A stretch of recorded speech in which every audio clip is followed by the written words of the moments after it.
सत्ययुग के आरंभ में एक महान ऋषि थे, ऋषि कश्यप। ऋषि कश्यप अत्यंत तपस्वी और विद्वान थे। ऋषि कश्यप हिंदू धर्म के महान सप्तर्षियों में से एक थे। उनकी दो पत्नियां थीं, अदिति और दिति।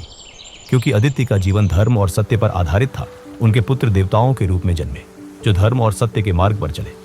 लेकिन दिति का झुकाव अधर्म और असुर प्रवृत्ति की ओर अधिक था, इसलिए उनके पुत्र असुर कहलाए, जो शक्ति और अहंकार के कारण विनाश की ओर बढ़ने लगे।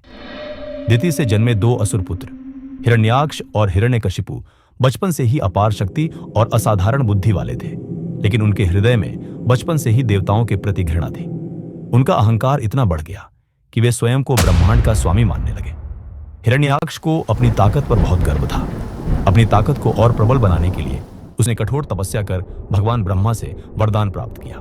मुझे किसी भी देवता, मानव या किसी अस्त्र शस्त्र द्वारा मारा ना जा सके। वरदान प्राप्त होते ही उसने संपूर्ण पृथ्वी पर आतंक मचाना शुरू कर दिया। उसने इंद्र और अन्य देवताओं को हराकर स्वर्ग पर कब्जा कर लिया, लेकिन यह उसके विनाश का अंत नहीं था। अपने अहंकार और दंभ में चूर हिरण्याक्ष ने एक भयंकर कार्य किया। अपनी दिव्य शक्ति से उसने संपूर्ण पृथ्वी को समुद्र में डुबो दिया। संपूर्ण सृष्टि संकट में पड़ गई। न कोई भूमि शेष रही, न कोई ठिकाना। प्रलय के समान विशाल समुद्र उफान मारने लगा। आकाश घने अंधकार में ढक गया और समस्त जीव भय से व्याकुल हो उठे। घबराए हुए देवता भगवान विष्णु के पास पहुंचे और करुणा भरी गुहार लगाई, प्रभु हमारी रक्षा कीजिए।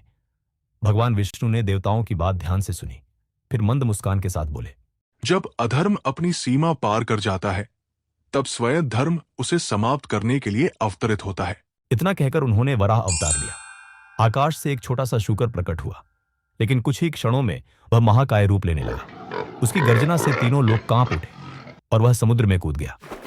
जब वराह ने समुद्र के तल में जाकर पृथ्वी को अपने विशाल दांतों पर उठा लिया, तब हिरण्याक्ष ने उसे रोकने के लिए प्रहार किया।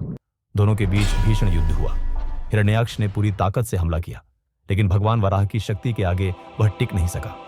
अंततः वराह ने अपने तीव्र दांतों से हिरण्याक्ष का वध कर दिया और पृथ्वी को पुनः ब्रह्मांड में स्थापित किया। लेकिन संकट अभी समाप्त नहीं हुआ था।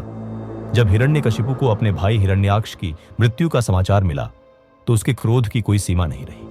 उसने प्रतिज्ञा ली, विष्णु, मैं तुझे समाप्त करके ही रहूंगा। यह संपूर्ण ब्रह्मांड मेरी शक्ति के आगे नतमस्तक होगा और कोई मुझे रोक नहीं सकेगा। इतना कहकर वह घोर तपस्या में लीन हो गया। सहस्त्रों वर्षों की कठिन तपस्या के बाद जब ब्रह्मा जी प्रकट हुए, तो उसने ऐसा वरदान मांगा जिससे विष्णु जी को एक और अवतार लेना पड़ा। वह वरदान क्या था और कैसे बना यह उसके विनाश का कारण? जानने के लिए लाइक करें, शेयर करें, सब्सक्राइब करें और देखते रहें मिस्ट्री नामा। भगवान विष्णु के पहले अवतारों के रहस्य जानने के लिए देखें ये वीडियो। जय श्री विष्णु।